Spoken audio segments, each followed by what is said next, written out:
بسم اللہ الرحمن الرحیم۔ السلام علیکم۔ ہم خدا کے بارے میں جو گمان رکھتے ہیں وہ دراصل ہماری اپنی شخصیت کے بارے میں ہمارا اپنا ایک گمان ہوتا ہے۔ اگر خدا کے ذکر سے ذہن میں صرف الزام اور خوف ہی ابھرتے ہیں تو یہ اس بات کی علامت ہے کہ خوف اور الزام تراشی ہمارے اپنے ہی سینے کی گھٹن میں پنپ رہی ہے، اور خدا ہمیں محبت اور شفقت سے چھلکتا دکھائی دے تو یقیناً ہم بھی محبت اور شفقت سے چھلک رہے ہیں۔ سچائی کا راستہ دراصل دل کا راستہ ہے، دماغ کا نہیں۔ اپنے دل کو اپنا اولین مرشد بناؤ، عقل کو نہیں۔ اپنے نفس کا سامنا اور مقابلہ کرنے کے لیے دل کی مدد لو، کیونکہ تمہاری روح پر ہی خدا کی معرفت کا نزول ہوتا ہے۔ قرآن پڑھنے والا ہر شخص قرآن کو اپنے فہم و ادراک کی گہرائی کے مطابق ہی سمجھ پاتا ہے۔ قرآن کی فہم کے 4 درجات ہیں۔ پہلا درجہ معنی ہے اور زیادہ تر اکثریت اسی پر قناعت کیے ہوئے ہے۔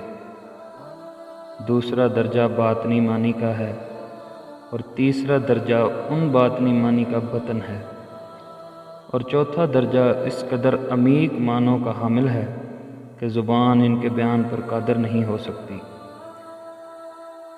چنانچہ یہ ناقابل بیان ہے۔ علماء فقہ جو شریعت کے احکامات پر غور و فکر کرتے رہتے ہیں، یہ پہلے درجے پر ہے۔ دوسرا درجہ صوفیاء کا ہے، تیسرا درجہ اولیاء کا ہے، اور چوتھا درجہ صرف انبیاء و مرسلین اور ان کے باقی وارثین کا ہے۔ بس تم کسی انسان کے اللہ تعالیٰ سے تعلق کو اور اس کے تعلق کی نوعیت کو اپنے قیاس سے جاننے کی فکر نہ کیا کرو۔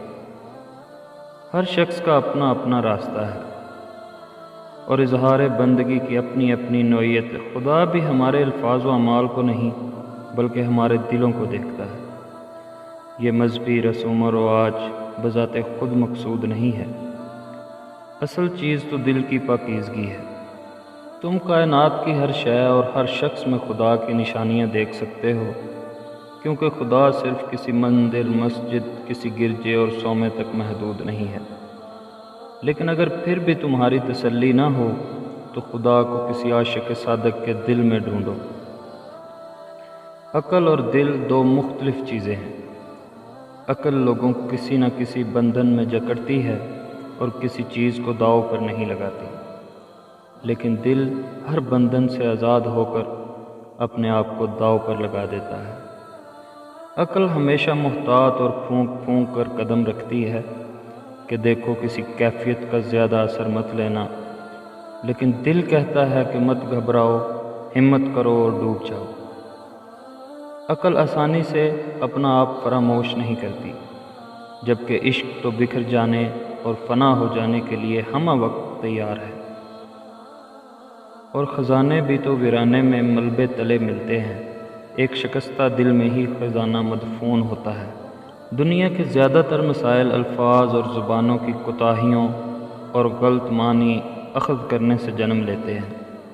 چنانچہ کبھی بھی الفاظ کی ظاہری سطح تک خود کو محدود مت کرو۔ جب محبت اور عشق کے میدان میں قدم رکھتے ہیں تو الفاظ بیاں اور زبان اظہار اپنی اہمیت کھو بیٹھتے ہیں۔ وہ جو کسی لفظ سے بیان نہ ہو سکے اس کو صرف خاموشی سے ہی سمجھا جا سکتا ہے۔ تنہائی اور خلوت 2 مختلف چیزیں ہیں۔ جب ہم تنہا اور اکیلے ہوتے ہیں تو اس غلط فہمی میں مبتلا ہو جانا بہت آسان ہو جاتا ہے کہ ہم سیدھے رستے پر ہیں، لیکن خلوت یہی ہے کہ آدمی تنہا ہوتے ہوئے بھی تنہا نہ ہو۔ بہتر ہے کہ ہم تنہائی کسی ایسے شخص کے دم قدم سے آباد ہو جو ہمارے لیے ایک بہترین آئینے کی حقیقت رکھتا ہو۔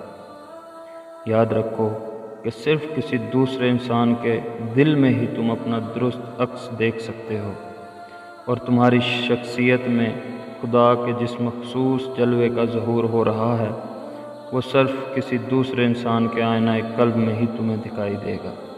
زندگی میں کچھ بھی ہو جائے، زندگی کتنی ہی دشوار کیوں نہ لگنے لگ جائے، مایوس کبھی مت ہونا۔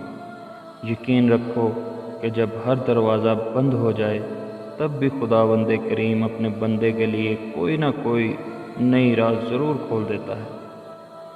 ہر حال میں شکر کرو، جب سب کچھ اچھا جا رہا ہو اس وقت شکر کرنا بہت آسان ہے، لیکن ایک صوفی نہ صرف ان باتوں پر شکر گزار ہوتا ہے جس میں اس کے ساتھ عطا اور بخشش کا معاملہ گزرے، بلکہ ان تمام باتوں کا بھی شکر ادا کرتا ہے جن سے اسے محروم رکھا گیا ہو۔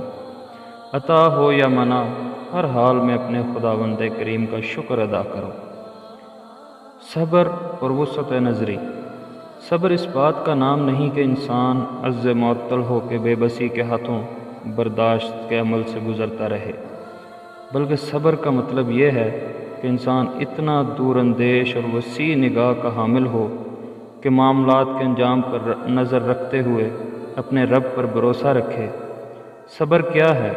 صبر یہ ہے کہ جب تم کانٹے کو دیکھو تو تمہیں پھول بھی دکھائی دے، جب رات کے گپ اندھیرے پر نظر پڑے تو اس میں صبح صادق کا اجالا بھی دکھائی دے۔ اور بے صبری یہ ہے کہ انسان اتنا کوتاہ بین اور کم نظر ہو کہ معاملات کے انجام پر نظر ڈالنے سے قاصر رہے۔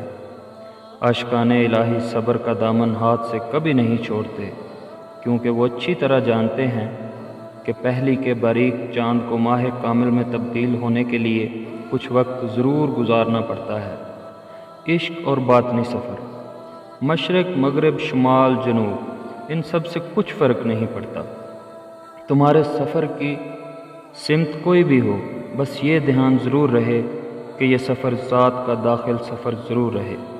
اگر تم اپنی ذات کے اندرون میں ایک مقام سے دوسرے مقام تک کا باطنی سفر کرو تو تمہارے ساتھ یہ پوری کائنات اور جو کچھ اس سے ماورا ہے وہ بھی شریک سفر ہو جائیں۔ میرے عزیز دوستوں اور بھائیوں، اگر آپ کو ویڈیو پسند آئے تو اسے لائک اور شیئر ضرور کیجیے گا، اور ہماری آنے والی نئی ویڈیو کے لیے چینل کو سبسکرائب کر کے گھنٹی کے نشان کو دبا دیجیے گا، تاکہ ہماری ہر آنے والی ویڈیو سب سے پہلے آپ تک پہنچ سکے۔ خدا حافظ۔